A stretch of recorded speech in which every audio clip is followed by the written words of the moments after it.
welcome to your award-winning The Reasons I'm Broke podcast, bringing you the reasons we're broke every single week through news and headlines ranging from comics, movies, TV, video games, and more. I'm Daniel, and your other host this week is Nick. Welcome back, Nick. Thanks very much, Daniel. What's up, everybody? You came on a very positive week, there's good things on the horizon week. Hey, Daniel's in a better mood this week. They're looking great.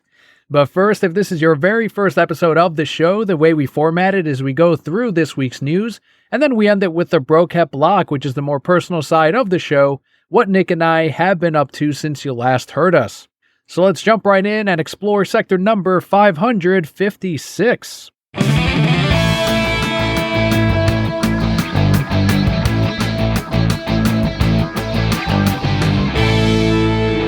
So some good news on my end, especially as a Microsoft holder, is the UK regulators have announced a provisional finding that Microsoft's $69 billion acquisition of Activision Blizzard will not harm competition, in spite of earlier concerns that the Xbox might have to spin off Call of Duty to get its own sale approved. So for them to basically give up that franchise, and that's no longer necessary. The UK's Competition and Markets Authority, which is called the CMA, was initially skeptical of Microsoft's promises to keep Call of Duty available on PlayStation, but new data indicates that making the game exclusive to Xbox would be a loss maker under any scenario. So the CMA is still investigating the cloud gaming side of the deal, with its final verdict due on the 26th of April. But this was the large hurdle that Microsoft needed to get over. Sony was, as we've covered it here for several weeks now, they were being giant crybabies about the buyout, how it's going to be a monopoly. Even though PlayStation owns over 70% of the market for consoles, somehow it would be a monopoly that Microsoft got this studio, in which they weren't even that concerned about Call of Duty. They're more concerned about the mobile market. And the UK finally saw things as Microsoft does. Microsoft had to very easily prove it, and they did, that it's not a cut to competition. They're still going to make Call of Duty available on all platforms, at least for the next 10 years. Which makes sense. I mean, I guess I also understand exclusivity, but why wouldn't you want it to be out in as many nets as possible, if you will, to have it in as many markets, to have as many hands as you can? But like you said, exclusivity means you have a system, but for the most part, I don't know about you, and I'm not a huge gamer in that respect, but like I don't do that kind of thing. Like, oh, if I can't play it on the PlayStation, I guess I can't play it at all kind of deal. Yeah, there are some heavier gamers that will go out and people with more money, or they just have a bigger interest in gaming, where they'll get one of each console just for the exclusives. They'll get Nintendo for Pokemon, Zelda, Mario. They'll get the Xbox for Halo, for Minecraft, for now for Call of Duty, but it's no longer an exclusive. And then they'll get PlayStation for whatever games the PlayStation has.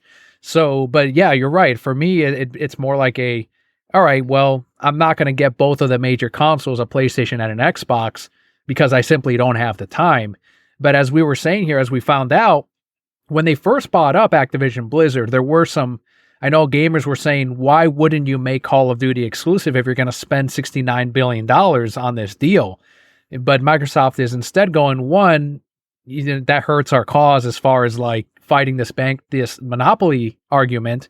But two, as they proved here, it wouldn't make sense for them to not make money on having it on all consoles instead of just on Xbox. Agreed. And it's so funny that you're talking about, the people. I just saw this awesome video. It was somebody exactly like you're talking about who's really into video gaming that I could share with you. They had one television and then the entire thing broke apart like that. Oh man, what is the Switch? So like the TV was the screen, like it was a giant size one. It looked like that. And then the two controllers, if you will, opened up and like had other controlling units inside storing everything. It was probably the coolest thing I've ever seen. And that made me want to buy one of everything. So maybe I'll jump on that eventually, but I don't have the money for that. Who does? I always just thought it was like rich internet millionaires who had that kind of shit. Yeah, it seems like it. I actually, it's funny that you mentioned that kind of like all-in-one sort of deal. It's not really the same thing at all, but Kelly and I were at the Altamont Mall recently, and there's a store in there called Hudson's, and they're basically a locally owned mom-and-pop type of retro video game store. It's just this little thing. But inside they sell what I'm sure are illegal devices, but they're these these boxes that will have cartridges for everything you have. So it'll have a cartridge for the Nintendo, a cartridge for the Super Nintendo, the Genesis, and it's all in one box. So if you're a retro gamer, it'll throw them all in there. And even like the Game Boy, Game Boy Advance, there was another little system just for that, so you can play those on the big screen. So it's just kind of amazing how gamers that do have the time and money have more options than ever to play not just the games that I grew up with, but also the new stuff. Like now, things like Call of Duty and all these other games are being made available to as many consoles as possible for the most part. It's no longer the era of strictly exclusive games. It's more of like, okay, what makes more money sense? That's something I would pay for. I know that you made it sound like maybe they're not retail, but like if you gave me a little machine that I could put old Game Boy games in to play on my screen, I'd pay for that. I'd pay for that all day. I was pretty tempted, man. Like pre-Leo, when Kelly and I were still playing gaming, sure, I think I would have bought that. It's a good deal. I think it was $150. So as long as it lasted, a decade, great. It would have been Agreed. awesome. We will cover this as we move into April, towards the end, especially once this deal, as Michael Pachter called it, he said this deal was going through no matter what. Here's some news that I'm sure you were on top of is Power Rangers. The 30th anniversary special, it's called Mighty Morphin Power Rangers Once and Always, is set to introduce a new rendition of Rita Repulsa. So ahead of the release of the 30th special, Netflix has released a brand new trailer that showcases the introduction of a new robotic version of Rita Repulsa as the primary villain of this episode. So the character of Robo Rita will be voiced by Barbara Goodson, who also lent her voice to the original series. This is set to release on April 19th. Don't worry, you saved the world before. Yeah, was I on top of super duper on top of this from the very beginning. Something that I've dreamed about, you know what I mean? Like it's been 30 years. I can't say that I've cognitively been watching it for that long, but like every memory I have has the Power Rangers in it, especially most of the ones showing up. So for anybody who can like nerd out on the original MMPR really quick, we're not going to get back Austin St. John, the original Red Ranger, from what I've seen. So basically the two coming back is David Yost and Zack's, his name just Walter Jones. They're both coming back, and that's going to be good. What I wanted to cut to really quick is like Amy Jo Johnson is like, no, did you hear that? Did she just recently tweeted and like, I saw the article, but I didn't click on it. What happened? So originally she wasn't going to be in it. So her original tweet was, for the record, I never said no. I just didn't say yes to what was offered. But other fun stuff is in store. Looking forward to watching my friends kick ass.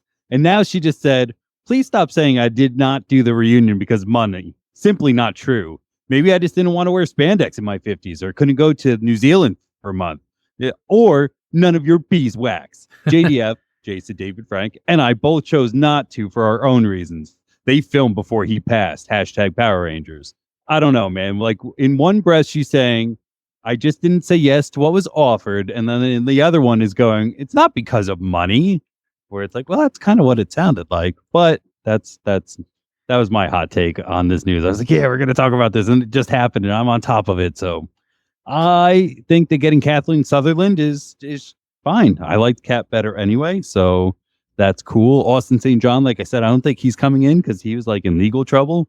And Jason David Frank, I swear to God, they're hiding it. But I think he's going to be there. I'm calling it. They show the Green Ranger running around in the trailer. That's what, someone on Discord asked me, so is he not in it? Because I'm like, well, you see him in it, but I thought that they weren't putting Jason David Frank footage because out of respect of him. Like, let's not market it on his death, so let's leave out footage of him and focus on the other Rangers so that it's not in bad taste. So in my opinion, it's going to go one of either way. Like they did film it before he died. And I think it's weird that she brought that up. I think that he's going to be in it, and they are not marketing it off of his death, like you said, which is respectful. But there are still people like working all of his other projects and things like that. I think it was the entire time to have him under wraps. If you ask me, again, I think it can go this way. Now, on the other side of that coin, we do see the 5 of them in the trailer, the original, or the 6 of them, I should say. And we do learn that Trini, played by Toy Trang, who actually did pass away in a car accident, like dies, and then all of a sudden, spoiler alert for anybody who didn't watch the trailer, sorry, like in the trailer now it's like her kid who's like, they killed mom, like what are we gonna do about this shit? So maybe if it doesn't go the way that I'm hoping for, which is the previous, and me saying like he might show up, it'd be the latter, like they killed mom and Tommy, like, you know what I mean, and just Yeah. also let lying dogs lay and say no, because it does seem at one point they are going to have all of them, at least they're masked up. You know, they Right. might not say everything, but so far unmasked in suit, all we've seen are the aforementioned Walter Jones as Zack playing the Black Ranger and David Yost playing Billy Cranston, the blue one. Again, I'm hopeful. I think I'm in my bones. I think he's going to do it. I think it might be the last one, and then at the very end, it'll say like for Jason or something like that, or not for Jason. One thing I will say to play devil's advocate a little bit for Amy is that she could argue that by her saying I didn't say yes to what was offered, she could have been referring to the project. Maybe she didn't like the size of her role in it. I'm not too sure, but that's like the one out that she does have where she's like, I meant project. That's one thing she could say. That's a very good point. Yeah, maybe the script just sucked, and she was like, "Hey, I'd do it. It's not even about money, but this makes me look stupid, or this makes us look dumb, or I don't agree with this where they'd be 30 years later." And that's a good point. I did love this trailer too. As I was seeing it, the graphics or whatever, the special effects looked like the stuff that you and I grew up on. They didn't go out of their way, from what I saw, to try to modernize too much the explosions, the sparks, the hits, or anything like that.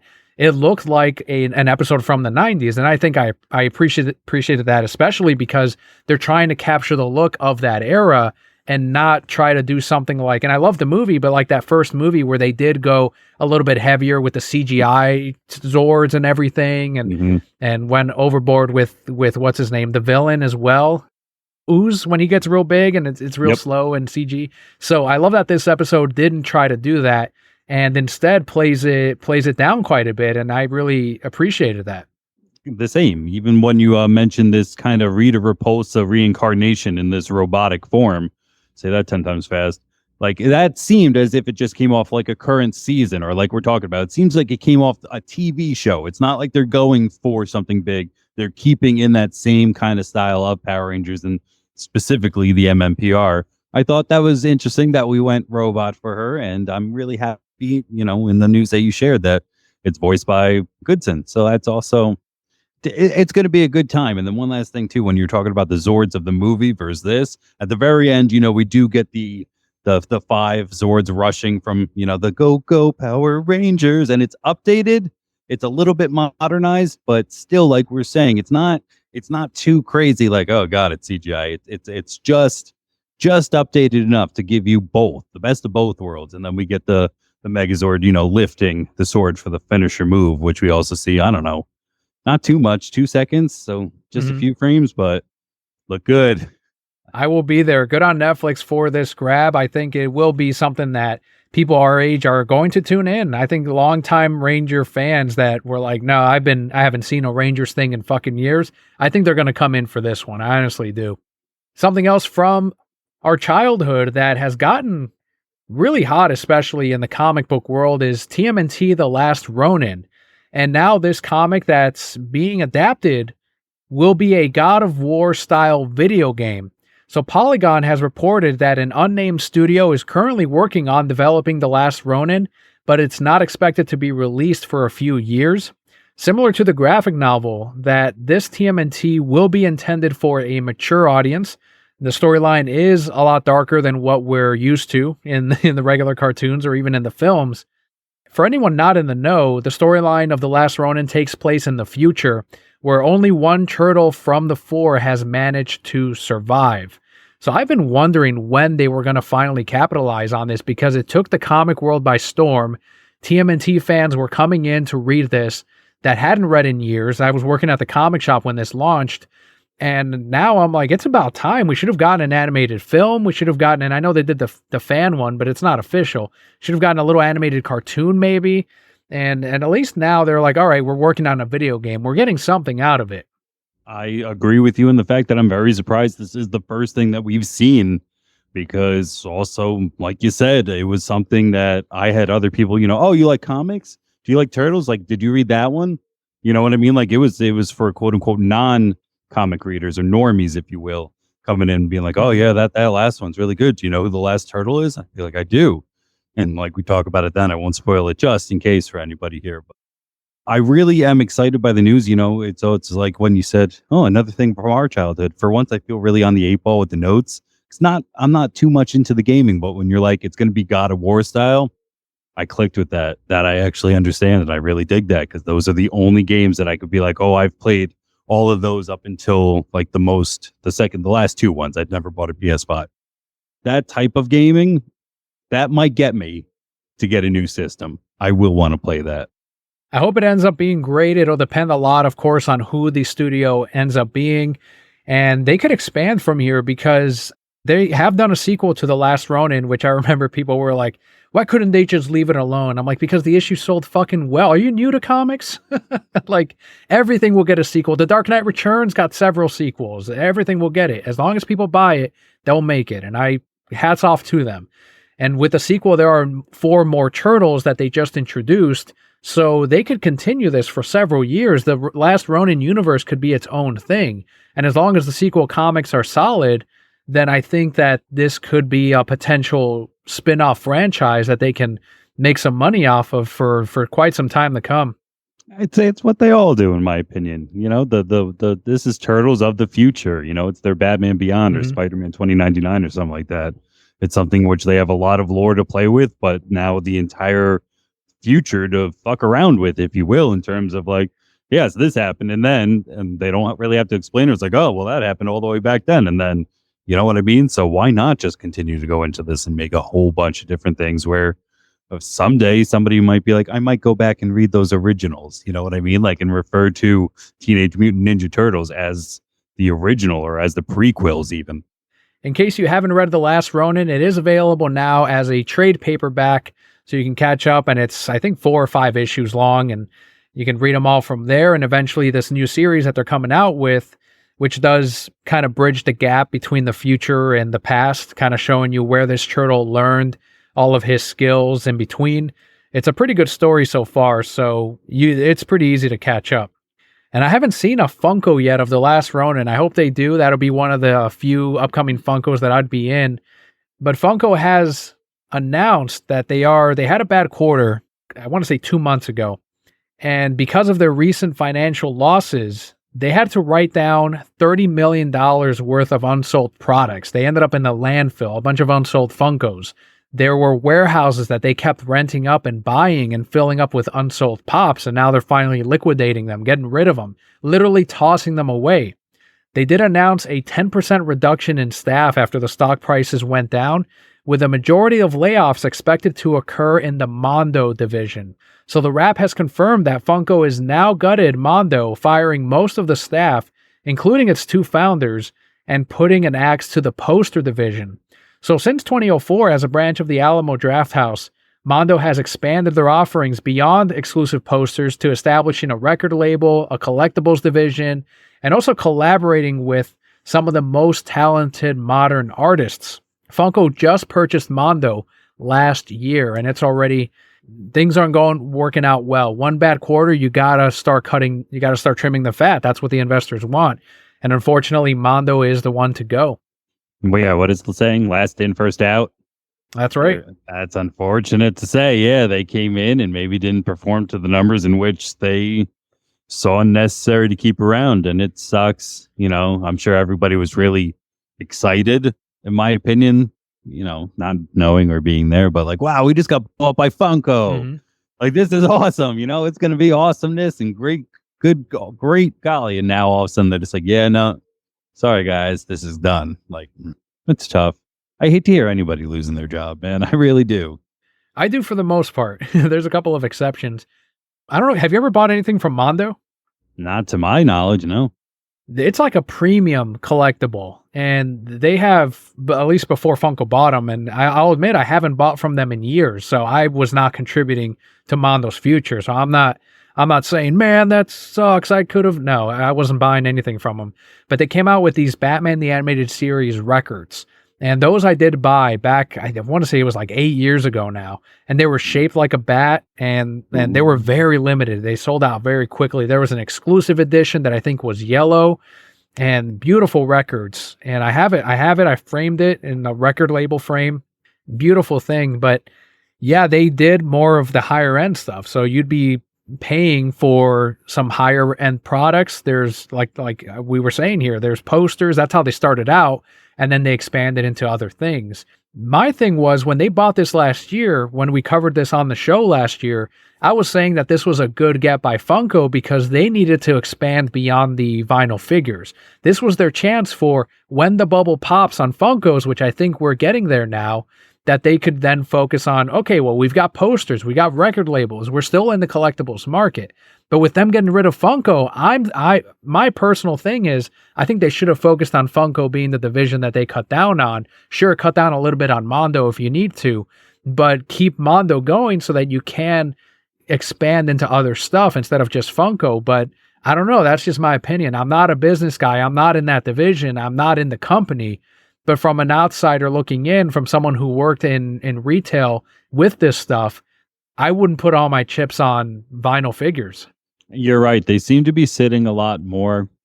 Certain ones, it's like everything else where I can go to a Walmart, or if we go to our mall, we'll check in an FYE or Hot Topic, where, even I follow Hot Topic and they say, only got 3 of these, only got 2 of these. And then I go in and there's 100 of other ones. So I'm not sure if they should have stuck with Mondo's maybe higher end or more exclusive stuff and cut out some of the middlemen of the crap they make, if you will. Because I don't get some why, if you're making a whole line, you should go back to 4. The Sons of Anarchy line, there was only 4 of them. They could have made, I don't even know how many, if you go all the bikers, then some of the villains, and then if they did what they did now with Sons of Anarchy, for example, I don't know, you can get tens of dozens. I could not tell you where they could have stopped. They only made 4. Maybe they should kind of go back to that, because you pick up some pops and you're like, well, that's unexpected. Or, another one today we saw in Walmart was a Moon Knight. How many Moon Knights did they have? And then some of the gods and a few runs of them. And I don't know, it was a little crazy. It was sad to see that they couldn't donate them to a kid's hospital or something. They just threw them all in the garbage and shit. You know what I mean? I know my sibling was saying, couldn't they just deeply discount them? And I'm like, I don't think they could even give these things away. Because to your point, they were probably a bunch of stuff like Miss Marvel, secondary characters, or Genki from Spider-Man, the MCU. These secondary characters that they don't need. The stuff that I wouldn't order when I was running the comic shop of no, I don't need the fucking villain, side characters, all this shit. It's just give me the one Moon Knight. That's all I need from that show. I don't need the fucking Foggy from Daredevil. I'm we don't need Foggy Nelson. Just give me the fucking Daredevil. Space is limited. They're making characters of every fucking one. So I'm going to carry what I know I can sell, quick, because next week I'm getting a whole new giant shipment of the latest movie that's coming out. And that's going to have its own range of Funkos. And I remember I kind of annoyed the warehouse guy a little bit because I would send back. I'm like, no, I don't want these. I didn't order this C character. Send it back. And sometimes the boss man would be like, just keep it and let's see if we can sell it. And sure enough, it would eventually be discounted most of the time. Or sometimes I would sell out of that one. And I'm like, no reorders. No, we're just lucky we fucking sold out. I said a few weeks ago, Cole from Mortal Kombat. We got lucky. No more Coles. Yeah, they should, like you said, cut down on the characters. And I think that would be probably the smarter thing to do. I think they're in too deep now with some of these contracts. I'm sure there's a minimum number of characters they have to make when it comes to these deals with Disney or Fox or Warner Brothers. Who knows? See, that's a good point too. Because I'm thinking about, I used to consider myself a really big collector. I still have quite a few hundred, maybe. But I stopped. I hit the brakes. I don't know the last time I just went out to buy one. Oh, no, I do. You do even. It's when I got that Zack Snyder's Justice League Superman. And that was how long ago? That was a fucking minute at least. So the next ones that I might eye up that I saw, and again, kind of going back to what we were talking about of how many should you even make, was they just announced Captain Planet. So of course they'll have him, but they also made the Planeteers, which makes sense. No. And then stop there. You know what I mean? But That's another one where if I see all of them, you know which one I'm grabbing first. Everybody has to know which one we're all grabbing first. We're going to grab Captain Planet, and then maybe if we had one like mind or one like towards one character or one symbol or one, what was it, an element, you know, you're like, I liked him and I like the guy who said heart, so I'm going to buy those two. But Captain Planet 10 out of 10 times is getting bought. So they really should limit it. That's why I stopped with Harry Potter. I love Harry Potter. Can't get them all. I just can't. You know, I'm so far behind that 8 ball that, like, if I wanted even one of my favorite characters, like a Tonks, like that shit's just too far gone. That was too exclusive. And now the double markups on those are crazy. Meanwhile, I can get Harry Potter 15 different ways. It doesn't make sense sometimes what they do. I remember even the Patronuses they started doing back when I was working at the shop. I'm like, God damn, everything. Now we're doing the dogs. Yeah, exactly. Like, we can get an otter. We can get a see-through otter. That's fucking weird. Why can't it's I don't understand it. I don't get it. I would have kind of what we're kind of circling back to of the entire Mondo thing. Like, it would have been cool if they made Captain Planet rings, like exclusive rings that really truly looked like the rings that the Planeteers wore. Instead of buying $90 worth of Funkos to collect the entire team plus Captain, I'd spend $100 on the ring and call it a day. They just made another $10. But I don't know. I don't do business. Who am I? I don't. Well, if they did, you got to sell them as a set. You don't want to be stuck with 18 of the one color or whatever. Of the heart. All are in, yeah. That poor kid. Everybody else is like water, earth, fire. And he's like heart. And it's like, the fuck, man. You just have the monkey. That's why you're here. Man, it's been so many years since I've seen that stuff. I used to think Captain Planet was the coolest, though. Same. Well, here's some layoffs that I was thrilled with. And the significant layoffs we did cover over at Disney later this month. A recent shakeup at Marvel Studios has prompted Disney to restructure its production operations. So according to the latest update from Variety, Marvel's 2023 schedule has undergone some changes. Instead of releasing 5 shows this year as previously planned, the studio is now expected to release only 3, with the remaining 2 potentially being postponed to next year or even later. Previously, Marvel had scheduled 5 shows for the release this year, including Secret Invasion, Loki Season 2, Ironheart, Echo, and Agatha Coven of Chaos. In addition to these live-action shows, they were also going to make some animated projects such as X-Men 97 and the second season of What If. So it's funny, we're talking about Funko making unnecessary figures. Some of these shows, I'm not into the MCU, but Ironheart, I know I didn't sell good comics of her. And Echo, Agatha, I don't see these shows doing well. I mean, I'm just basing it off of what we could sell at the shop, and these were not popular characters. I'm definitely more into the MCU than you, for sure. So I would disagree only with the Agatha, because that show, WandaVision, that one was in their first phase truly well done. Super duper like that show. Then that character also had a good hook that people just were really drawn to. And she was played by, oh man, it's another name that just flew out of my head. Don't you hate that? Yeah. It was right there.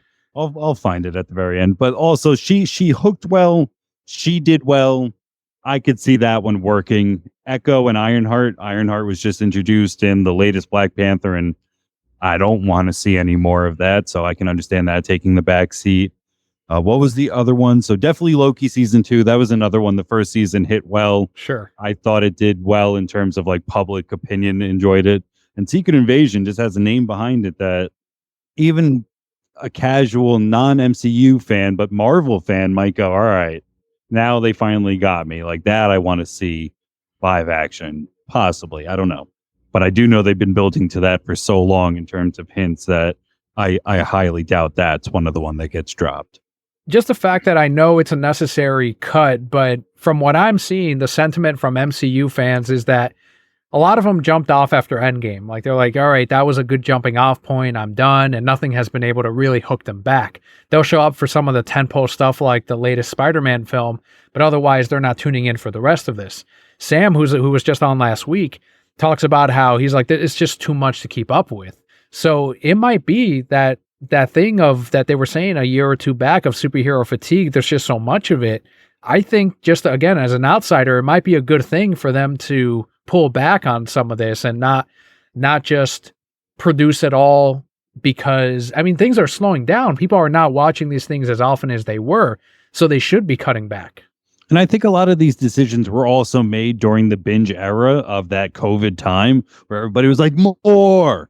And they're like, all right, we'll give you all of it. And now some people had to go back to work and shit. So now I have to come home and make decisions. And you're right, it's too much. And it's too much of meh. You know, I started She-Hulk, didn't make it. I went back for the spoiler alert to anybody. Charlie Cox Daredevil stuff. Like, he showed up in 2 episodes. So I watched those episodes and then I didn't care how that shit ended. Moon Knight was fine. Loki was good. WandaVision was good, if not very good. But when they followed that up in the Spider-Man or the Doctor Strange stuff, it didn't. I didn't enjoy that. So I don't know if we're going to get more of that. I'm fine. Pump the brakes. The only thing I want to make sure that everything that we talked about that actually does come through is X-Men 97, because I've been hyped for that. I would like to see more of that, please. So if anybody's listening, like, What If? That's another one. The first What If, didn't watch all of them. Didn't care. I don't care what if. Maybe that's just me, but I want to see more X97. At least the opening. Right. You know what I mean? Like, let's just hear that. Like, not that it wasn't good, but let's update that. Like we were talking about with the Power Rangers. Just enough to make it look updated, but also still 90s as fuck. X-Men is the one. I grew up on X-Men, Spider-Man. Obviously, Batman the Animated Series was the big one. But when I went back and I watched Spider-Man the Animated Series, when it hit Netflix, I was like, oh yeah, I remember this. We used to watch this all the time. And I started watching some episodes. And I'm like, oh, this is really bad. Like, this did not hold up. That's the only reason why I haven't gone back and seen X-Men, because I'm like, that memory will also be ruined if it ends up not holding up either. Like, I expected these to be like, oh, they'll hold up like Batman did. No, not every show from my childhood is like that. And I learned that lesson pretty quickly. So I don't know, man. I'm a little nervous about X-Men, but I have access to Disney Plus, but I'm not going to run to see the X-Men relaunch or whatever this ends up being. It's a sequel, right? It's a continuation of the original show. That's what has been explained so far. You know, they can do anything at any time, but yeah, they're just going to keep going with it. And I think, to, you know, your point, yeah, the Spider-Man, I think this would fall somewhere in between for you, just because of the Batman the Animated Series, not only for the nostalgia factors, but also just the way that they timed it in terms of its time frame. It can almost always seem, whereas other things kind of get clunky along the way, Spider-Man being an example. X-Men falls in between. They got a lot of money to do that first season, and that first season looks really good. It's funny because as the stories got better, the less money they had to do it. So by the time they got to like the Dark Phoenix stuff, like, it's almost South Park characters walking away, and sometimes you're just like, geez, but the story's good. The acting, like the voice acting, is still holds through. And to the Batman kind of credit, like when I hear or when I read certain characters, it still comes through to that, even though I have live action examples. Like, you know, when I read, I don't hear Patrick Stewart. I hear the guy from X-Men. Exactly. Well, here's some more MCU news. Maybe this will be good news. Let's find out. With $470 million globally, Ant-Man and the Wasp: Quantumania is not close to matching the box office of the first 2 films. Now, we're in an era where enough movies have done extremely well at the box office that these excuses are no longer viable of people don't want to go into theaters, the pandemic, all that stuff. We know people will go to theaters. We've seen the Top Gun, Sonic the Hedgehog, Spider-Man. Avatar recently, will go to John Wick 4, man. Like, people will go to theaters. Now, why do you think that this is a continuing trend of superhero movies not performing like they used to? I mean, again, I'm an outsider here, but it seems like Disney is not really, they don't really need to try anymore, man. It's like, we know they're on the, people will come and see this because they need to see the next part, but people are kind of like, nah, I'm good. I don't need to see the next MCU film, but I'll go see John Wick 4 or I'll go see Avatar. What do you think the deal is here? One too many Ant-Mans? Yep, that's exactly what I think it is, to be fair. The first one is fine. You know, I'm more in the MCU than you. Like, an MCU fan, sure. Yeah, I mean, I like a lot of the previous stuff. Almost like you said, when they ended Endgame, there's a lot of stuff that could tie up, and now it's just going in a lot of different places to keep up. But the first Ant-Man I saw, and like, I was during that real hype cycle where I was like, yeah, let's get an Ant-Man in there. Why not? And it came and went, and it's fine. It just kind of stops, which is okay. The second one is real bad. Second most hated MCU movie that I've actually seen. Wow. You know, there are others that, like, I never bothered with Thor 4. Is it 4? Yeah, 4. Because Thor 3 was like, nah. So I can't say if I'd hate that even more. But out of all the ones I've seen, it's Guardians 2, the worst one ever, and then that one. Just bored the absolute shit out of me. I was so tired of stuff getting big and small, like that it was done. So from that perspective, I see nobody wanting to see a third. And then there's still a little Susan of people like, I still don't want to go to the theater. And then there's a large other portion of like, it'll be on Disney Plus soon, and I already paid for that shit. But I that's where I'm at. Am I excited for it to come to Disney Plus for me to watch it? Maybe not excited. Will I watch it? Definitely. You know, unlike Thor: Love and Thunder, which I have no interest, don't care. This one I have some interest because I'm really interested before all these other real life eggs, like his real life kind of just exploded right now. The guy who plays Kang the Conqueror. Oh yeah, he got arrested, right? Yeah, possibly. I don't know. You know, his lawyer also just said something like, yes, they're allegations, but they're false. And, you know, the whole thing's going to open up like a can of Hollywood battery does. But before that, I was really interested in watching him do this because Right. I also heard he killed in Creed 3. So I was really like, that's why I wanted to do it. I was interested in the character. Like I said, I was a Loki fan, so we got a little bit of him in that, or like maybe not that character, but that actor. I don't know. That one I was going to say, and now if he ends up being guilty, I never saw Creed 3, and I never saw Ant-Man 4, 3. What is this? This one's 3. Yeah, I never supported him in case he's guilty. Yeah, I didn't see because like Creed, I just watched the first Creed, and that was just fine. That was good enough. So I was interested in a little bit more because the trailer for the third one was cut very well. Like, well, you saw how they screwed Sylvester Stallone, right, for the third Creed? Yeah, but I'm not the right guy to come to that with because he was the worst part of Creed 1. Like, oh well. Oh there you God, go. I can't stand that man. I can't stand when he talks. And like, did you see the first Creed? Can we like? Yeah, I've seen Creed 1 and 2. All right, so like, I can't. As a non-Hollywood editor, couldn't you make Creed 1 at least 30 to 45 minutes shorter if we didn't have to get all the weird Sylvester Stallone has cancer stuff in there and still have the movie make sense from start to finish?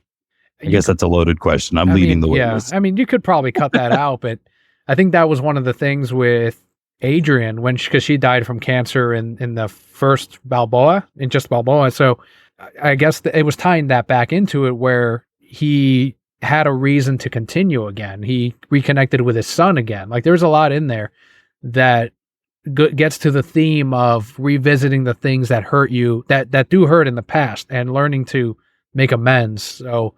And continue to fight through the pain, which I think lent itself really well to the cancer. But I like those movies. I don't know. That's what it is, man. I never grew up with the Rocky. It's one of the only things that actually truly might hurt my wife about myself. Is like I just never got on board with them. So not knowing that full story, yeah, all right. It's just when he talks, I'm just like, stop, please stop.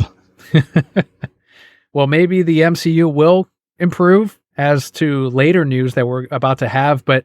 Let's head into DC stuff, as according to a report from The Wrap, Dwayne Johnson used his veto power to reject a proposed post-credit scene in Black Adam that would have featured Shazam being recruited for the Justice Society of America. So David Sandberg, director of Shazam 2, revealed that the Justice Society was originally planned to make an appearance in this vetoed post-credit scene of Black Adam, but Sandberg stated that the plan fell apart just a few days before filming was set to begin. So taken to Instagram, one of our favorite guys, Zachary Levi, disclosed that he was denied the opportunity to appear in Black Adam by Dwayne Johnson. The implication was that Johnson aimed to reorganize the DC universe so that it's centered on Black Adam and Superman. Zachary Levi then also, this is all a part of just a bunch of Instagram vomit that he's been on this week. He took to Twitter to beg for roles in Star Wars, Star Trek, and The Last of Us Season 2. And then he has also taken to Instagram to blame everyone but himself for Shazam 2 being terrible, and also telling people not to go see John Wick 4 and to instead go see Shazam 2. I mean, the dude is embarrassing himself left and right. It's pretty incredible. He's having a breakdown, man. He's self-imploding. It's sad. Like, you know me, you follow me at least on Twitter. Like, how often do I actually tweet? Very rarely. Very rarely, because I don't really get it to a point where I feel like it's going to do anything. But like just watching him going like at first, like, if you like Zack Snyder, that means you hate my movies. And because you hate my movies, like, and I had to be like, just no, I hate your movies because you suck. It has nothing to do with the fact that I enjoy Snyderverse or I want to see that continue. Like, I'm fine with multiple DC universes going on with multiple fine. Like, I'm okay with that. I don't want to see you do the character because you're really bad at it. And then he kind of apologized for it. And like you said, it seems like he's trying to find his way out of it in any way. Then he was saying something to the fact of like, no, this is back on Zack, where he's like, it's just like I'm silly and they don't want that. They want me to be serious. And again, I got this point where I was like, Young Justice, in my opinion, like since Batman the Animated Series, it's just one of the best overarching representations of DC and like the culture, if you will, or that universe. It really has all the characters firing on the cylinders that I think everybody would agree on. Like, these are good architects to go on, or archetypes to go on for these characters. You know what I mean? Nobody does anything out of the norm for their type, but they also get to add some spokes to the wheel and a bunch of different things. And one of those things is Shazam, is Captain Atom. And like, to the point where he is taken seriously and he's strong and super powerful and stuff, but also as a kid still with the wisdom of Solomon, misses just small nuances of adulthood that make it then funny and comical and make it so he's not stern. And it could be done in a serious universe to have a silly character like that and not have it seem beaten over the head the way they do in these two movies that I see him. Point in case, it's my favorite part where, like, you know, all the kids, the Young Justice, the sidekicks, if you will, are getting ready to go to a Halloween party, and Captain Marvel flies in kind of dressed like a zombie, but it's only haphazardly done because he's a kid, really. And they're like, oh, shit, you know, is the Justice League having a party? He goes, no, I thought we were, I'm just going to go trick-or-treating then. And he just leaves. And it's just a great amount of like, oh, he misunderstood that he wasn't actually invited. I don't know. I thought it was done so well there. So again, for this person, for Zack to kind of like lose his mind and saying like, you don't want a silly guy. That's not it either. You play him like a dumbass. It's like even a smart kid is smarter than this guy, or even a dumb kid, I mean, is smarter than this guy seems to be. And no, sir, it's not anything other than you. You're the last person to blame, but in my opinion, it is you. Nobody seemed to stop and be like, can we do this like as if you know what's going on? That would be fine. I'm not a Dwayne Johnson fan, and I wasn't rooting at all for Black Adam either. But I will say that, like, I think it makes sense for Black Adam to be tied into Captain Marvel, right? They're in the same universe. They teased them. Some connection would have made sense just if I were invested in those movies. But Zack Levi was not helping Black Adam at all by being there. I don't think the film would have benefited in any way by having Captain Marvel show up in that film. Like, let's be real. This would have helped out Zachary Levi's career more than it would have helped The Rock's. Yeah, because who, like, other than Chuck, who is Zachary Levi, really? Again, someone begging on fucking Twitter for jobs. That's what I mean. Like, it's so for sure. The other thing he said too is like, I wanted him to be more than just a headless Superman. I love Superman, and I love the fact that I like comics. And I'm just like, stop. Someone take his phone away. Yeah, somebody go. It's past his bedtime. You got to put him down for a nap. He's losing his mind on the internet right now. And at first, like we talked about it made me so angry I had to tweet. And now I just want to tweet like, it's okay. I'll go see your movie. Just go. Just don't have a heart attack. Just don't die live on the internet, and I'll go see your movie for you. Just calm down. Well, it's like Maceo was saying, does he not have an agent to be finding him jobs? Where's his PR guy saying, stop making fucking Instagram videos, stop tweeting, just get off social media for a month? Because I was telling Kelly earlier in the car, it would have worked out better if he just thanked everyone that saw the film. If he played it like The Rock did and just like, hey, the movie, fans love it, or whatever he wanted to say. And I thank you guys so much for watching it. If you enjoyed it again, watch it again this weekend if you'd like. One of those things. But instead for him to come off as desperate, that makes people even less likely to want to watch the film. 100%. Yeah, if you just played it like, listen, like all movies, this one might not make everybody happy, but I know it will make at least one person happy. And to that one person, I'm happy we made it for you, and just kind of played it. Even the director, said something to like, somebody was like, hey, your movie's not doing well. He's like, I know, but they paid me up front, so I'm cool with it. Respect. Like, fucking hey, all right, dude. Like, that's the way to keep it on. Like, next question. He's a pro, man. That director. He's like, I'm going back to horror. Yeah. He's like, I'm going to go make horror films. Thought in the back of his head, like, we're going to prove these guys are wrong. And everybody was like, all right, Zach. Yeah. I think Levi's was the only contract that was tied into a box office return because, as Sandberg said, I got paid. So he's like, I'm good, man. I'm curious. I hope someone asks Zack Snyder at SnyderCon 2 who Mark Wahlberg was going to be, because he had posted that image, his agent, I believe, did, of him doing that superhero pose, if he truly was going to be the Captain Marvel of the Snyderverse. And I hope someone asks him at SnyderCon, because I would have loved to have seen Zack's Captain Marvel, his Shazam. And instead once again, I'm reminding everyone that James Gunn is the one who suggested Zachary Levi for Shazam years ago. So there we have it. He's the reason. He's the one to blame. He ruined Zachary Levi's career. He really did. I just, I hope there's somebody out there who could do a much better Mark Wahlberg impression. They can use that speak pipe to kind of talk back to us. But I just want to hear like, wow, I have superpowers. I'm fucking flying here. Like, oh, I would. Yep. I'd pay money for that. Absolutely. Just the audio of just him saying Shazam. Like, oh, if there's anybody out there who can appease me, that'd be great. Yeah, please do. And hopefully we will get that answer. Maybe we'll see a Snyderverse Shazam. I don't know, because here's the big one. Here's the stuff that got me. I've got to skip to my step. I'm like the most optimistic I've been in probably the last half a year, since the last time things were looking okay when Warner Brothers Discovery first took things over. Zack Snyder posted an image on Vero and on Twitter of a restored Superman statue from BVS. So this is the one that Doomsday threw Superman through, and it's got all the cracks built into it. So the statue has been put back together. And he put the following quote: "Super excited for this incredible 3-day event to benefit AFSP.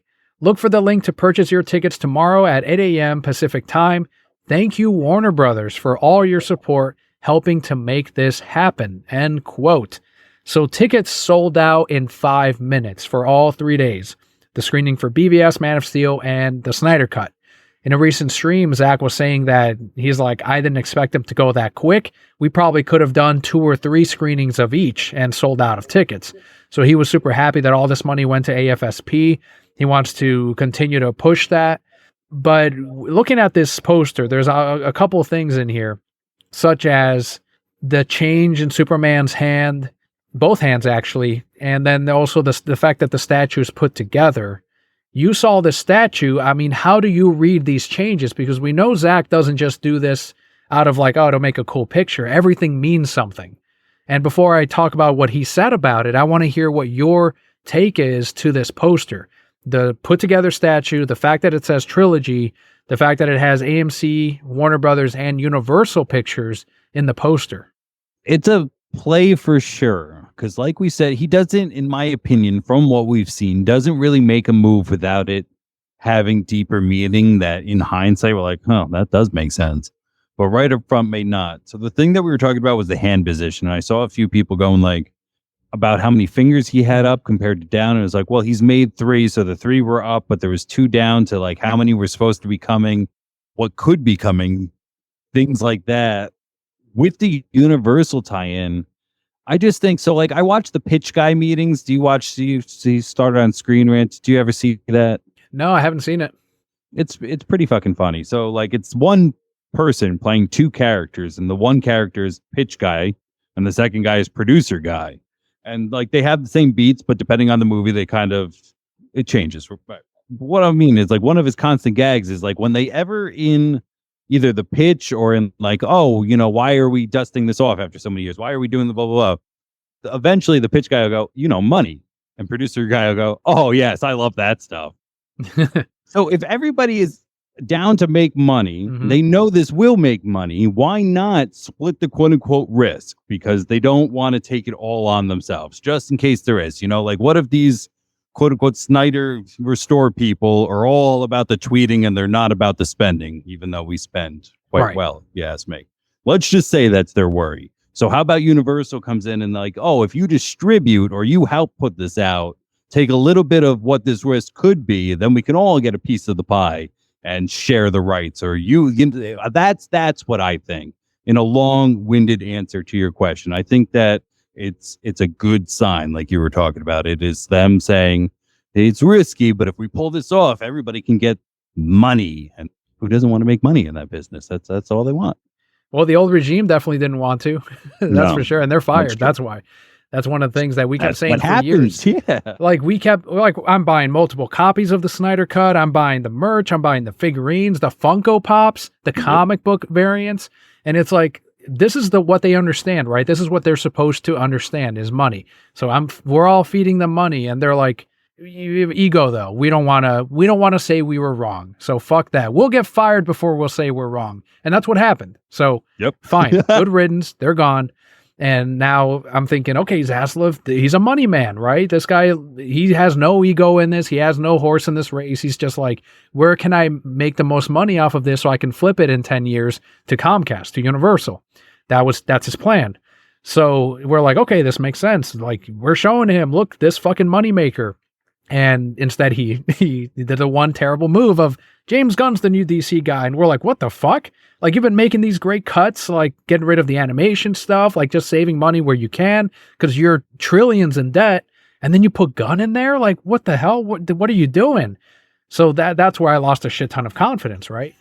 But now with this, Shazam underperforming, Black Adam underperforming, Zack's sellout of these three films that came out years ago, one of which never released in theaters, and it sells out. I mean, it just makes it look even better, the demand, right? Of look, this is for charity, but we've also got these shirts that he's going to put up, and those will probably sell like crazy. So these are just more things that I think Zack's already got a deal. And before I go into that, like, I'm just saying that ahead of time, I think he's back. But with this, let's pretend he's not. It's like this shows Warner Brothers once again, or at least that they made the right decision of, holy shit, look how fast those tickets sold. Now, what if we put out the Snyder Cut in a few months in select IMAX screenings throughout the country or throughout the world? Oh. I mean, that's a fucking bullet right there of look how fast we sold out. I'd go. I know where to pee. Oh, fuck yeah. You know, like, well, that sounds bad. Like, I know the positions to go take pee breaks. So, like, with that knowledge, I'd go to a 4-hour movie. I know that's a weird segue, or that was a weird initial thought, but that is my first thought of like, it's 4 hours, but I would know like what I need to go. And like, I would go in IMAX. That'd be great. Zack was saying that's how it was. He shot it so that it could be seen in IMAX. That was the intention of this plays best on IMAX. And he hyped up the Flash scene where he's running and turning back time through the Speed Force. I mean, that's some of the stuff that he's like, that plays amazing on IMAX. And I'm like, dude, I wish I could have gone, but I think this is a good sign. I think that this will eventually lead into an IMAX re-release, because if Warner Brothers is all in on Restore the Snyderverse, then I think it would be smart of them to go, okay, catch up on the trilogy before you see Justice League 2. So we're re-releasing these. So I think it would be a smart play for them. I also just had it on the other day, speaking of the Flash, like that scene where they're getting everybody out of like Gotham Harbor and rubble starts to fall. Oh, yeah. He's just catching and moving it. Mm-hmm. And so we're not seeing it at his time, which a lot of people do with super speed. And we do get it a few times in it. But for once, I don't know if we've seen it like this ever, where we're watching it at our time and it's just blurs and rocks not hitting people. And it's almost like a tornado or a storm of many people moving quickly, but we know it's just one dude. And oh, that was cool. I want more. Well, before I talk about what Zack said as far as that poster, I did ask on Twitter and on Facebook for your opinion, and also Instagram, on what you think that poster means, the restored Superman statue. And Grizz on Facebook said, quote, he's waving goodbye, and put up a crying emoji, pointing out that since the hand position changed on Superman, he thinks that it's a waving instead of a 5. So that was one opinion. And I saw that quite a bit of like, I didn't see it that way, but I can understand how people could sort of see that. Or like 5 is the one, what we should have gotten type of thing. Ryan on Facebook said, that restored statue gives me hope. So that's another good sign. Some people are saying this is a good thing. On Twitter, at our critic, said, quote, Nolan at Universal, end quote. So that's a good point. Zack and Nolan are good friends. Nolan's now exclusive to Universal after Warner Brothers lost him. And now Zack's got a relationship there to be in with not just Netflix already, but now with Universal. So there's another player that might be interested, I think, in distributing at least these films outside of this AFSP event. I like too, like, so the restored statue gives me hope. I like that from Ryan. So like if Superman's supposed to be Hope in Snyder's universe, so he did literally rebuild Hope. Absolutely. Very good. And it doesn't look like, it looks like the sun's rising too behind them. Yeah. That's one thing. It does evoke that emotion to me as well. Another one here from Twitter at Mr. Andy Boy said, quote, just think it will be beyond harsh if he says he's done after the teases. Like, I'm not expecting any restoration at all, but to send fans crazy before going, that's it, mate, see ya, would be pretty shitty, end quote. I 100% agree. This is what we know. Zack is not a cruel guy. We know that.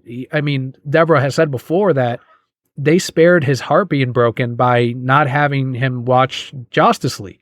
She was like, it would break his heart if he saw it. So I think Zack is very in touch with what the fan base is expecting now with what he would post, with these posters being made. The last time he made posters like these, we got the Snyder Cut.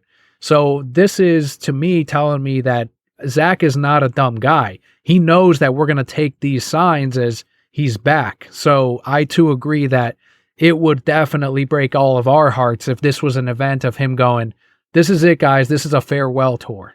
Yeah, sorry, I'm putting pieces together in my head too. So the last time we got these posters, we got the Snyder Cut, because all these conversations have to happen behind closed doors. How long before even a poster is released?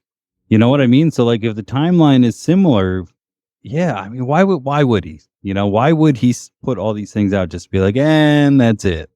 Doesn't make sense. No, it really doesn't. No, because like you said too, I and maybe this is just false hope or just wishful thinking, but I think he loves us as much as we love him, you know? Like if it would suck to think that he would do something like that. Maybe unintentionally, but still, like he'd have to see that if we're all hyping up and we're all in this frenzy of like, oh my God, it really could still happen. Last quote we have here is from Twitter user at Conray. So that's spelled Konraye, said, quote, could it mean that the remaining two movies will be in partnership with Universal? End quote. So yeah, again, that's one we didn't consider because everyone was saying Netflix, and all of a sudden, oh shit, Nolan's over there. That's right, we forgot. Because what does Universal own comic book wise? They've got the Hulk.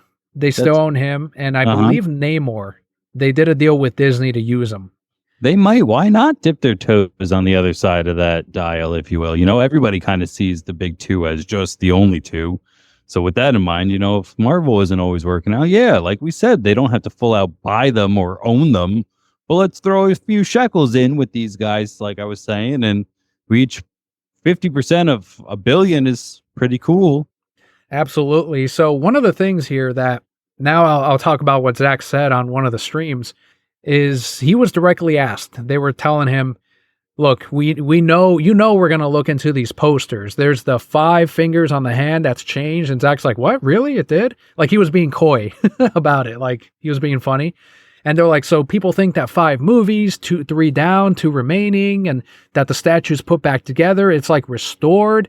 And can you confirm some of these Easter eggs? And he was like, it wouldn't be fun to reveal everything early. And he said that it's simply too early for him to talk about the Easter eggs. So I'm like, dude, you just told us. Like if it were just nothing, he would have just said it.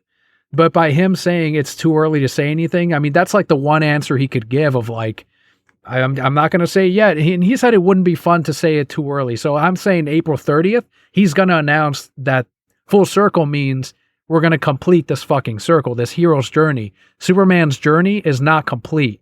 We're going to get 2 more. It's going to be complete. Because where else could they pivot at this point? You know, I hear the Flash is going to reset some stuff, but it should do just that. It should reset. Also, I saw some photos today of Lady Gaga as Harlequin. Hmm. So they kind of have the Todd Phillips verse, if you will, the Joker verse, full steam ahead. Doesn't seem to be conflicting with anything that Right. Gunn wants to do. So if they're fine with that, why not just also be fine with, and on the Universal side of things, we have them playing in the Snyderverse, and that's its own thing, and that shouldn't upset what James Gunn is doing. And let's just go. Let's go. Exactly. If Warner Brothers Discovery is so gun-ho about the multiverse, then Snyder's is just another part of it. What's the big deal? Exactly right. We've been saying that too. When this stream was asked directly, because on a previous stream, and we covered this last week, they weren't allowing people to ask the question of, are you coming back for more films? In this stream, they didn't ask him that either, but instead they asked him one of the hard-hitting questions they said of, did Warner Brothers Discovery or will they sell your movies, the Snyderverse, to Netflix? And that's where Zack basically confirmed that Netflix is not the buyer here. He was like, oh, that's above my head. That's above my pay grade. Honestly, I have very little influence when it comes to that.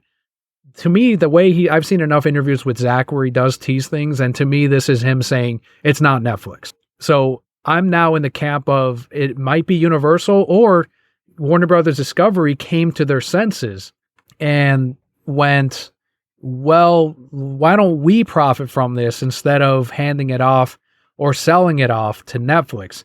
He also thanked Abdi and DeLuca specifically on this stream. So they're producers over at Warner Brothers Discovery. They got signed on last year as a part of DC Films.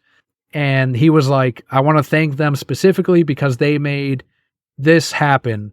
And he's like, maybe that'll mean something else later. And I'm like, Zack, again, you spoiled it. He's like, he basically said, they're the ones that restored the Snyderverse, is what I got from it. Yeah, because even like I said earlier with the Universal deal, like $500 million is cool. Do you know what's cooler? $1 billion fucking dollars. Movies like it would, if they put that back in theaters, if they finished it, it would make $1 billion. So I am fully convinced, and I know others are going to be more cautious about it, and I totally get it because this has been years of will they, won't they? Oh, come on, guys. What does this mean? Can we get some answers?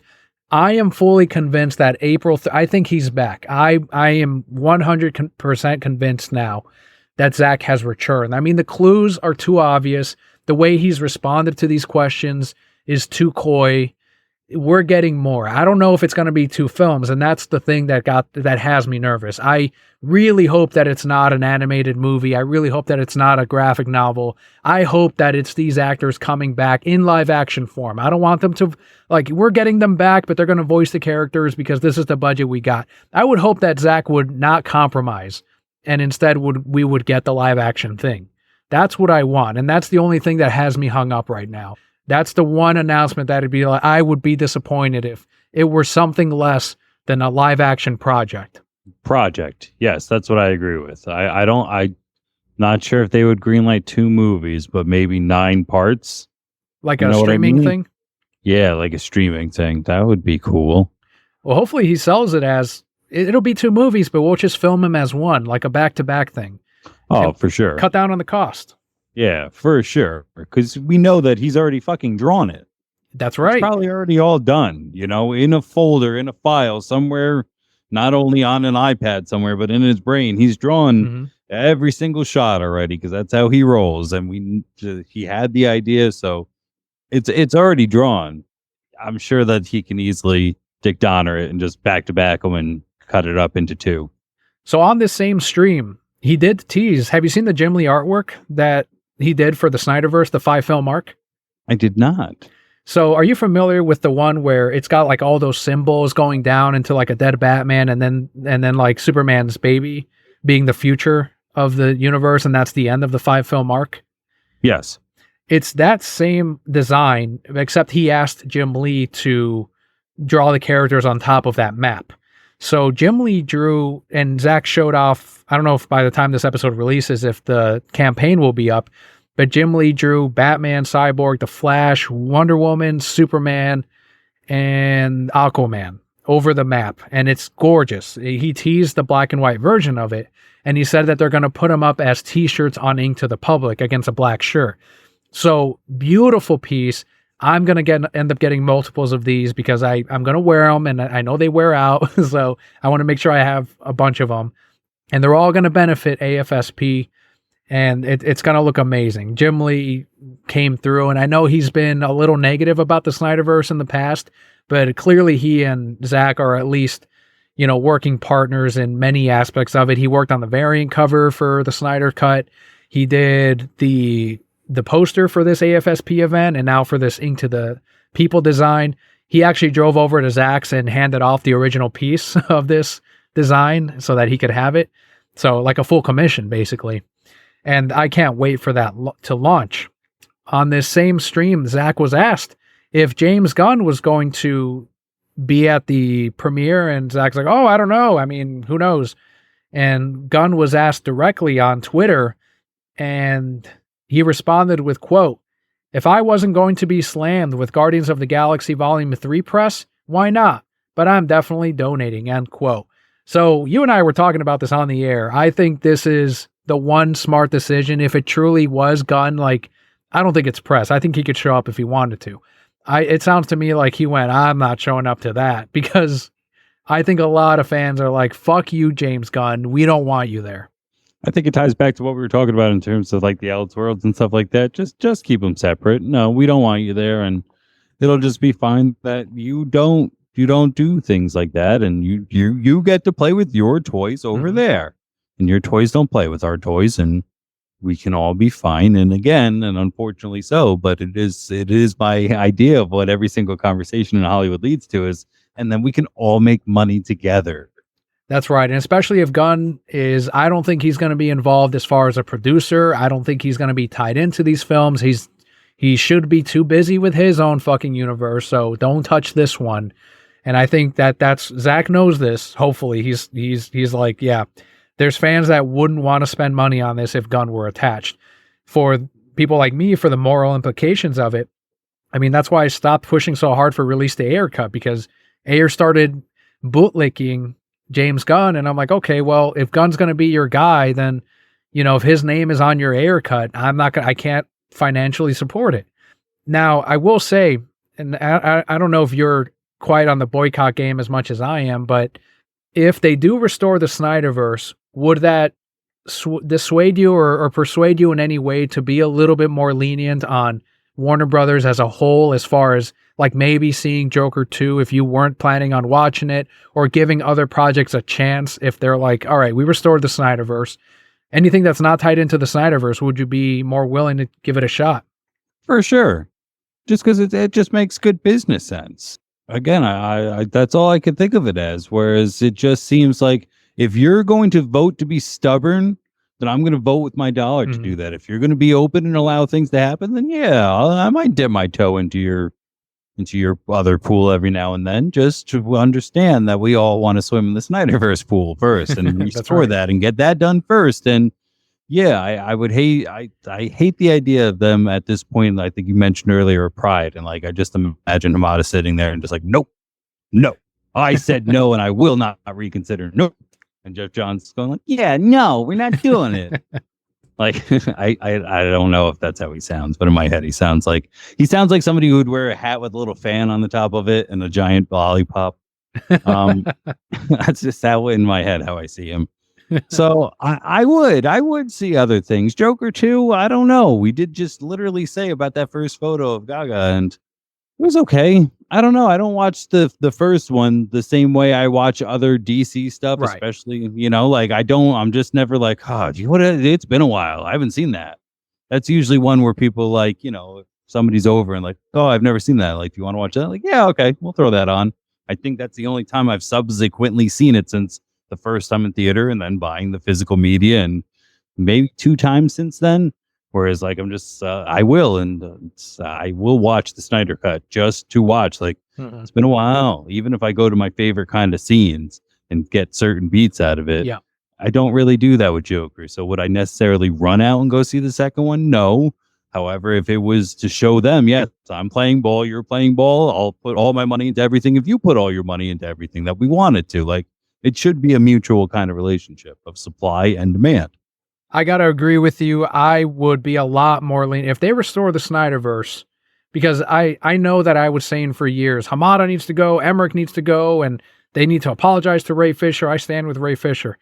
I know a lot of those guys they're gone. They're long gone or whatever, but and obviously some of them are still gaining financially from Shazam 2, The Flash, Black Adam. I get it. So from that aspect, I'm not spending money on them. But let's pretend that they weren't tied into it and they had restored the Snyderverse. I would have seen Black Adam, and I know it would have been a different Black Adam because it wouldn't have had Henry Cavill in it like that.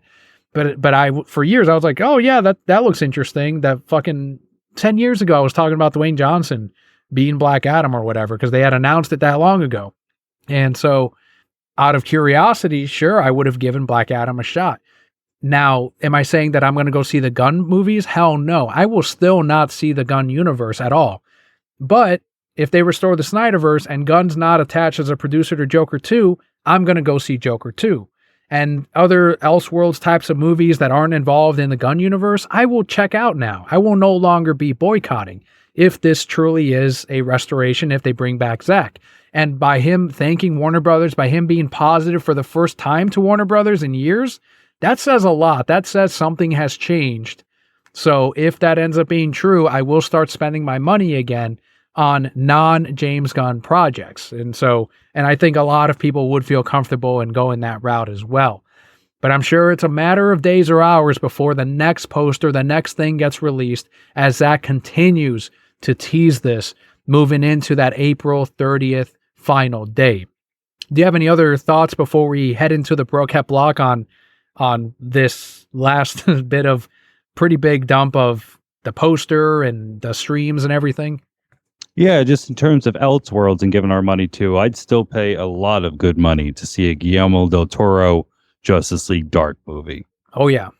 Constantine 2, Keanu Reeves, right? Fuck yeah. I'd pay a lot of good money for that as well. And now with John Wick, I know it's not the same guy exactly, but it's the same actor. Like, come on, man. That guy still, like, we still buy that he kicks ass and does it well. And that's all.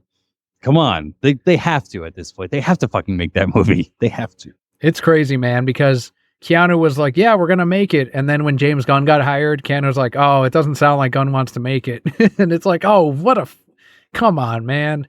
And so hopefully with John Wick Chapter 4's earnings, they could now push forward with Constantine 2. I just hope that Gunn's not a producer. It's like, if he doesn't want to fucking make it, Warner Brothers Discovery, you make it outside of the Gunn universe, and we'll come out and pay for it.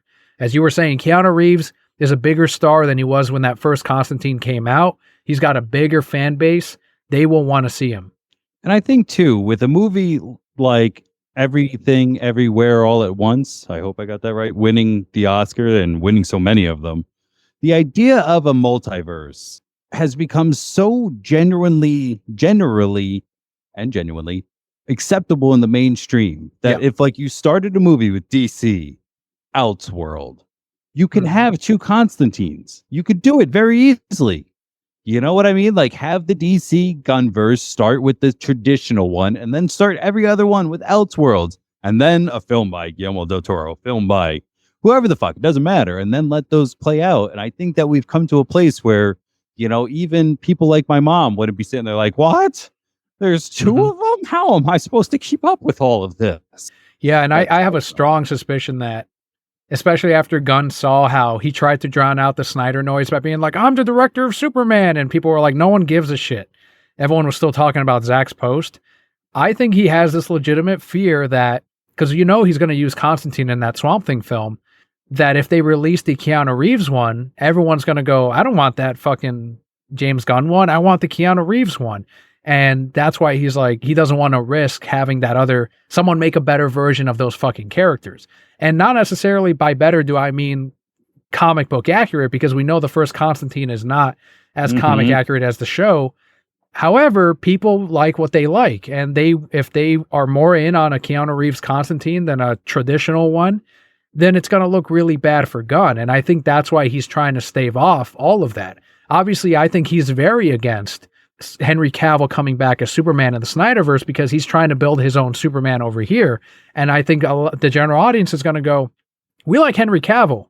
That's who we're going to go see. That's the Superman we like. In spite of him doing the happy goofball, like he said, like the goofball fucking Superman that comic fans keep fucking whining about. And I say that loosely because it's people that they're a small group that obviously aren't coming out to see these goofball movies like Shazam 2. It's clear that they're not there to support it. They're a smaller minority than Snyder bots, right? Is what they call us. So I think the general audience is more in on, yeah, we want to see that fucking Superman. We want to see Henry Cavill, and it's going to look terrible on Gunn. This is all bad news for him, honestly. I'd say, and now you just have me thinking too, like at the end of the day, is even the first Constantine a Constantine movie? No. Yeah, it's really, I mean, if they just said John the whole time, is there anything else proprietary to Hellblazer? Because I'm not the hugest, kind of like, I don't know everything about him to know, but like if they just called him John the whole time, is there anything else proprietary to the Constantine series or the Hellblazer series franchise that they can point out as like, no, that's in that movie? You know what I mean? Copyright wise, like I think of like angels, demons, Gabriel, Balthazar, the Spear of Destiny, like all those things are commonplace or at least in different types of media that they can't say like, oh, they stole that idea from us. So it's kind of funny that this whole time he's like, no, we only can have one. Like you barely even, like you could have two because look, that one barely even counts. Like people, that's what you should be afraid of. It's like nobody's going to know if he makes a true to form Constantine movie because in my opinion, everybody thinks that Keanu Reeves is Constantine. Absolutely. And I would even play it on him like, well, Gunn, if you're not as confident in your Constantine, and I am. Oh, well then fucking accept the Keanu Reeves one. What's the big deal? You're going to make a better one, aren't you? That's good. I like that. That's a good play there, sir. Well, I am excited. Again, let me know on Twitter, on Instagram, on Discord, wherever you're at, if you two are on my end of, this is not a goodbye from Zack Snyder. This is a Zack's back. Let me know if you agree with that. On Twitter, of course, at Reasons I'm Broke. But now let's head into the final segment of today's episode, the Brokehead Block, what we've been up to since you last heard us. So, Nick, what's been going on with you? What have you been playing, reading, watching, or what's been making you broke? Honestly, just been at work a lot still. On a personal note, I think we've just been talking about I got promoted again even now. Oh, congratulations. Thank you. Yeah, I'm the general manager of the store now even. So like that's been a crazy transition of just been really there a lot. So honestly, a lot of the fun stuff that I'm used to doing, not so much going out anymore. Gaming is taking a stop at what it was. I haven't even really hit my comic book store in a while, which I feel really bad for because, he's a good dude and he's got my book, my stack, and it's probably just getting bigger. And I know from listening to you and being your friend that that's probably not too fun for him. And pick up them books. Pick up them books. I know. I should have even did it today, but like today was the first day off. Didn't step foot in the store at all. Like just didn't do it. I have a solid team now under me and we're working really well and Sundays are easy anyway. Like it was a good day for that. So I will go pick up those books. Any free time that I have right now, I don't know why, and I don't want to say I'm embarrassed. It's almost become a guilty pleasure, is The Big Bang Theory. I all of a sudden find it, I think it's really funny all of a sudden. Like, if I never say I gave it a fair crack. And even now and then I kind of roll my eyes at how they portray us. Yeah. Comic book nerds, if you will. Every now and then, like that whole stereotype of like Penny walks into a store and guys are like, girl. And you're like, yes, we might not get laid a lot, but we still like, come on, we understand what they are and shit. I understand, like Raj, like that shit's funny all of a sudden where he's like, I can't talk, like unless he's drunk. I find that hysterical. But mostly I find it funny because even more like at first when I started watching, I was like, Sheldon's annoying. And now I'm like, I am Sheldon. That's why I found him annoying, because we just butt heads because we both want the same seat. Like I literally have a seat in my house where I'm like, that's my spot. That's interesting because I watched a few episodes because it involved like people at the comic shop were constantly coming in. People in their 40s and 50s and 60s would always come in and they're like, is Sheldon here? Where's Sheldon? I feel like I'm in the Big Bang Theory. And they'd never buy fucking anything. They're just there for the novelty of it because they saw it on a fucking show. So it always pissed me off. And eventually to the point where I was like, I don't know what that is. What do you mean? The theory? Like the origins of the universe? No, they'd always get mad. They're like, no, it's the show. You gotta see. And I'm like, I don't know what you're talking about? Who's Sheldon? And oh, he's this guy that I'm like, I'm not too sure. Like that's how I eventually had to cope with it because I was tired of hearing it. And so, yeah, that's one thing that I agree, man. That's why I wouldn't watch it because I saw the first couple episodes or whatever. And I'm like, this is not accurate. This is stupid. It's what people think that comics or comic nerds are like. So I get that that's why they wrote them like that, but that means it's not for me because I am in the know. That's the problem. Yes. But eventually it does level out just a little bit where almost like The Office, I always have to say, like, you got to get through the first season. It does eventually find its footing and get a little bit better. But I also hear that it'll eventually taper back off like all shows, again, like The Office eventually do. So maybe I'll stop it at a good time and I'll just leave it where it is. Because for right now, I do enjoy it where I'm just watching Sheldon just like, yeah, we'd be friends. What's it streaming on, or did you buy it? No, it's on HBO Max. Oh, no shit. No, yeah. Dude, that's honestly, I know it's been one of our favorite topics, especially today, but like, it's my favorite streaming platform. It's really good. Because if I'm not watching Young Justice or going through DC something, I could find another movie there, or just they have a lot of continuous shows where it's just stuff to go on in the background like that. Sopranos I went through, that was really great. Boardwalk Empire is another one that I keep seeing like little clips for that I'm like, oh, it looks pretty badass as well. I might go through that. I'll be shilling the hell out of HBO Max if they fucking restore it, man.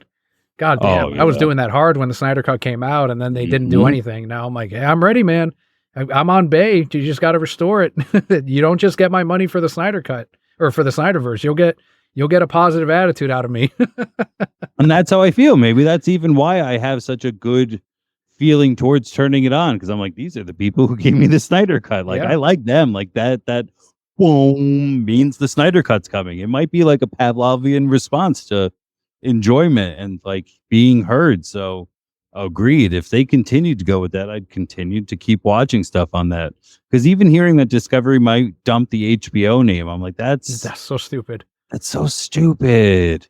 It has so much history, and it's not even because I'm like right next to Wilkes-Barre, Pennsylvania and shit that I'm so invested in HBO. Like HBO, bro, it's got such a name. It means something. Why? Yeah, it's so stupid. It's so fucking stupid. Companies spend millions every fucking year to just have a brand or a name that people associate, like Discovery has on their hands with HBO.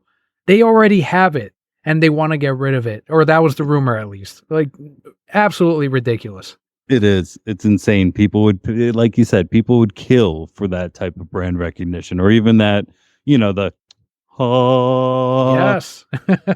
Everybody there understood what I was doing, and and everybody, depending on what show you love HBO for, went into a different opening. Because I just went through The Sopranos, I hear the boom, boom, boom, but other people too, like my mom, would probably hear the dun dun dun dun dun dun dun dun. Like it has that such a long-term effect that different generations. Like the fuck would you get rid of HBO as a name for? It doesn't make sense.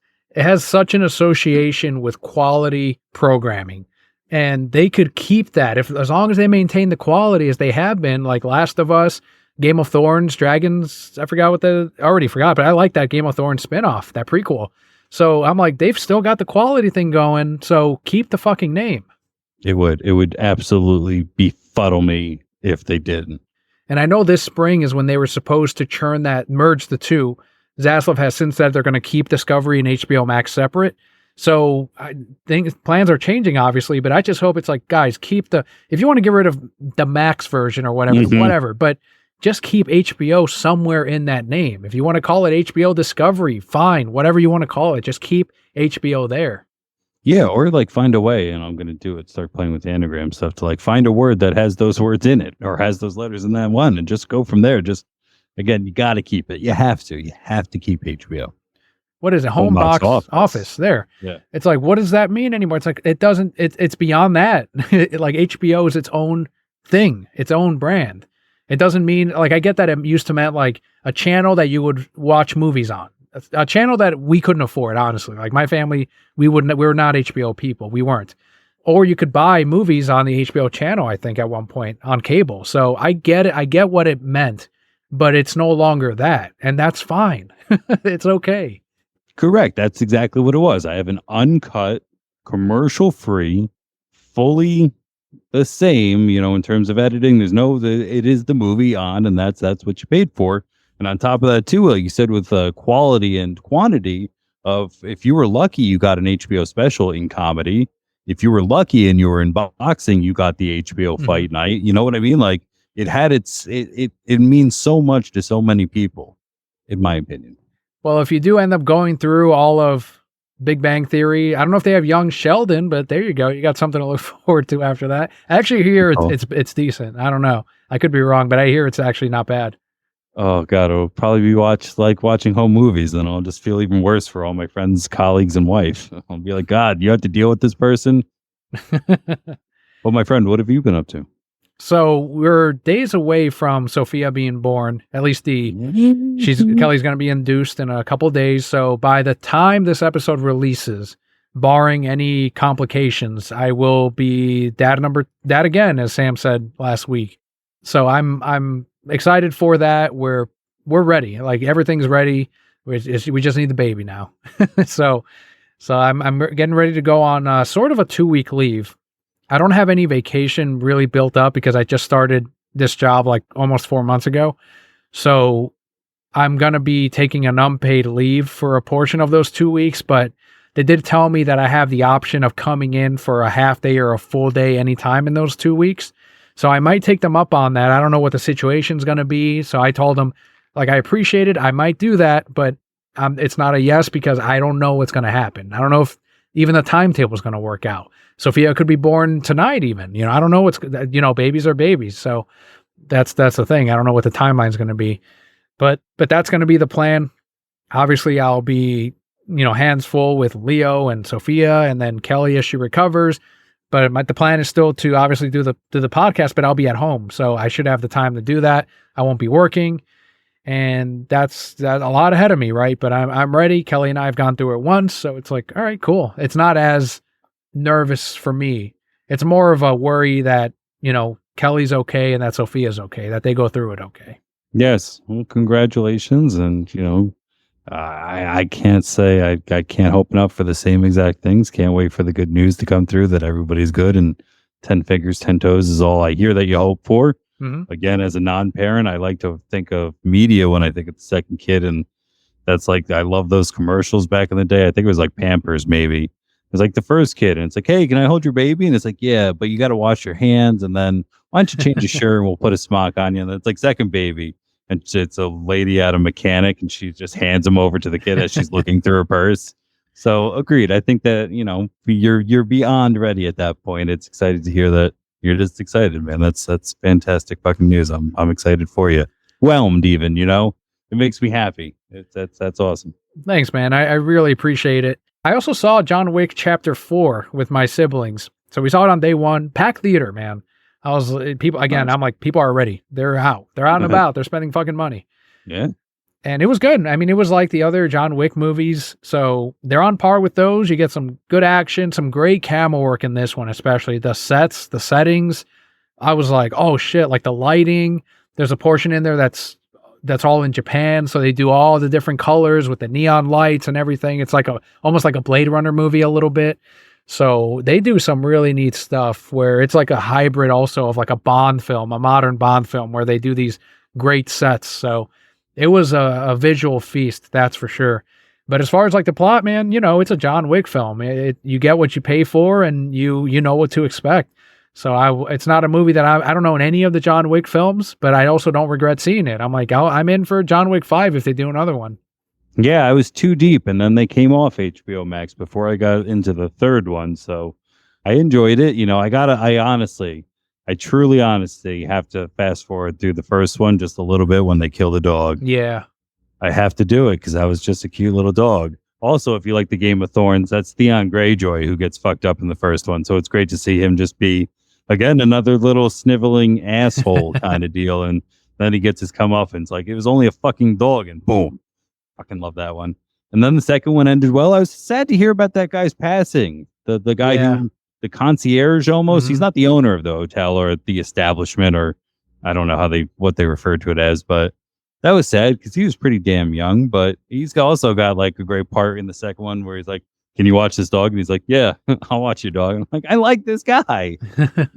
So if the third one comes back, I will definitely watch that. And then when the fourth one comes out, I was thinking to myself, I can't even remember the last time I was out at the movies. It's got to be for Clerks. And Clerks 3, right? Yeah, that was a long minute ago. And I can't think of the next one on my theater, like on the tick box of like, I'm going. I thought it was going to be Avatar, but no, it came and went. And I'm still not like, I have to know what happens. I have to know not because it was spoiled even. I just heard it wasn't even that awesome. Did you see that one? Avatar 2? Yeah. No, but I No. thought the first one, I was like, yeah, like it was whatever to me. Yeah. I didn't really care too much about it. And one of my friends was like, "Oh, did you see it in 3D?" And I'm like, "No." And he's like, "Oh, well, that's the problem." I'm like, if the 3D is the difference, then it's not a good movie. Good. Yes, that's a very good point. So that's I wasn't running this. Plus, I'm not huge on supporting Disney. I'll go to the parks sometimes, but otherwise, I'm like, I don't really need to see it. So maybe I'll check it out if it hits HBO Max, because I know it's not crazy out of the realm for Disney to put movies out on other streaming services. They're doing it now. Maybe I'll check it out then. But I mean, people love that thing. It made more money than the first one. Yeah, that's a good point. I can't even think of anything kind of coming out soon though that I'm like, I'm ready. Get me back in the theater. So you're not into gaming. So the Mario movie, I know we talked about that. Not really. Yeah, I mean, I've got that lined up. There's another kids movie. Oh, Spider-Verse 2, of course. I got to go see that from Sony. Yep. That I will 100% go see. You're right. There's no waiting for that guy. But that's all I have for this week, man. I got to see a movie, which was great. Mario's next. I'm going to take Leo to that. I don't think Leo's listening, but we're going to take him to Universal Studios so he can visit Jurassic Park during the 2 weeks that Sophia's gone. I was going to take him in mid-April on a different day that I had off, but things didn't work out there. But I wanted to do something with Leo, and my brother's going to come with too, because he has a Universal pass and he knows the whole park. So he's like, yeah, I'll come with, and I can sort of show him around and all that. So I think that'll just be a very special thing for him, because having a sibling, especially when you don't know, he doesn't know, right, that what a sibling entails, but he's excited. But it can be bad of like, now his attention is split. Our attention is on the baby as well, and it's going to seem like it's just on the baby to him, because it's just been us catering to him. So I wanted to do something special with just him, So I think he's going to be fucking stoked when he's like, I'm not going to tell him, and then he walks up to the fucking gate. You know what I mean? Mm-hmm. That's nice. And again, I don't have kids, but we like to do that with the nephews, especially on their birthday. Of like, no, it's just you. Then we just stare at them like, go ahead, it's all you. What do you want to talk about right now? Because of sharing the stage a little bit. But it'll be fun too, as a sibling, to have kids of siblings. It's got to be an extra fun thing of just like, because some of my favorite things that I loved, like I hated about growing up, is now the things that I smirk at the most when I think about my sister and growing up. And we're seeing things online of like having a sibling, like going up to the TV and blocking the signal so they couldn't change it with their remote, or hiding snacks. So like I don't want to eat all these, but I don't want them to have any of them. So I'm going to move 2 of these cookies to a different box so they can't get to them. Like, that's the fun stuff. That's the stuff that'll drive them crazy. But at the same point, I hope, in a few years too, it'll probably just make them laugh the most.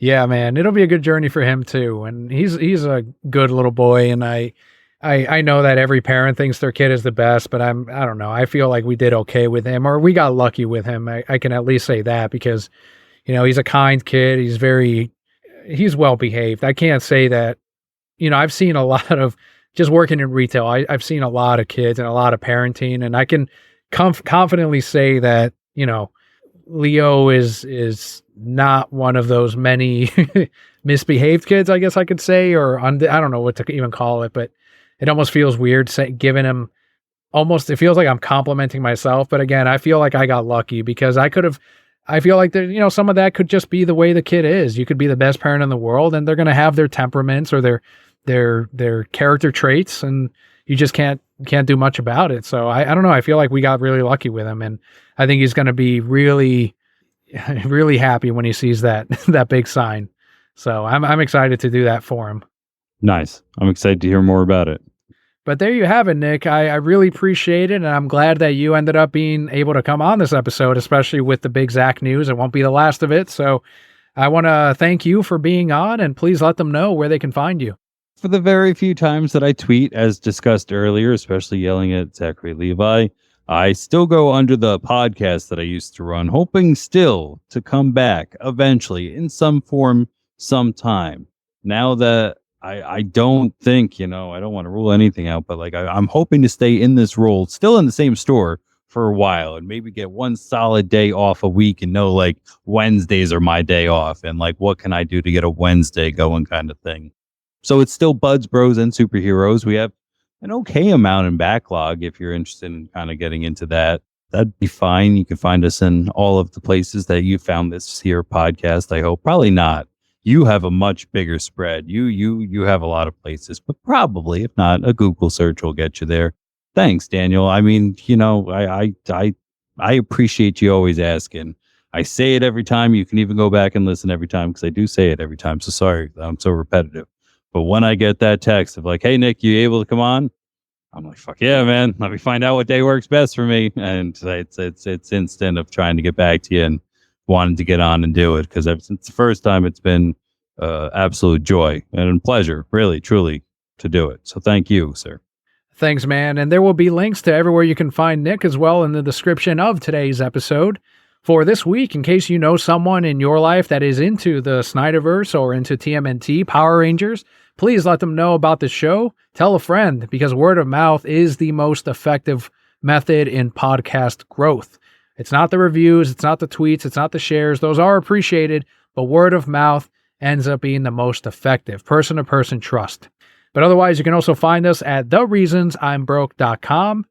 And a huge thanks to you as well on the other side, whether this is your first episode or your 556th. I've been Daniel, joined by Nick, and Brocat Core, all will be well.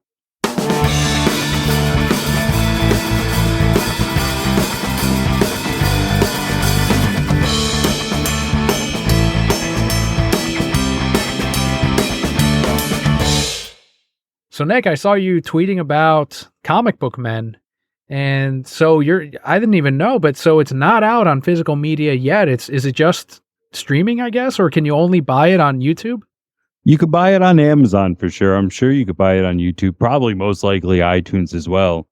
Like we said, I don't tweet too often, but again, if you are brave enough to go through them, like it's so boring, but it's usually just every now and then, like a Zachary Levi kind of rant. But mostly, I mean, I'm almost on it every few months of just like, hey, it's me. And I'd really like this to happen, please, because it's been a while. Comic Book Men, not only for the Kevin Smith aspect, because he's not the hugest part of the show, just the store and those characters. It means a lot to me, especially right now in this house that I bought, and like I painted this house inside this house to Comic Book Men. I fell asleep. Like everything was so rooted in that show that to not have it is it's bothering me a little bit.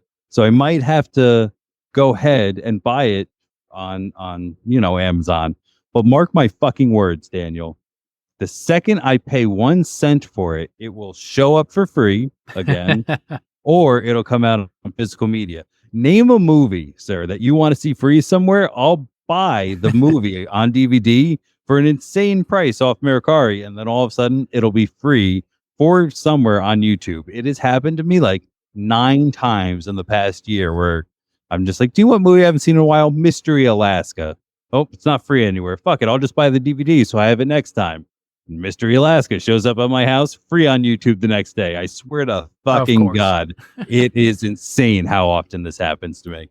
Well, can you buy Mr. Deeds? Because I want to really watch that, but I'm not going to. Mr. Deeds is only available on Vudu for like $20. It's ridiculous. The Adam Sandler films, they're like $15 a pop. And I'm like, I don't want to see it that bad. So if you can do me a favor and get that on a streaming service. Okay. Yeah, I'll go find the Mercari right now. I'm sure the second I hit buy, I'll text you the next day, like, YouTube, go ahead.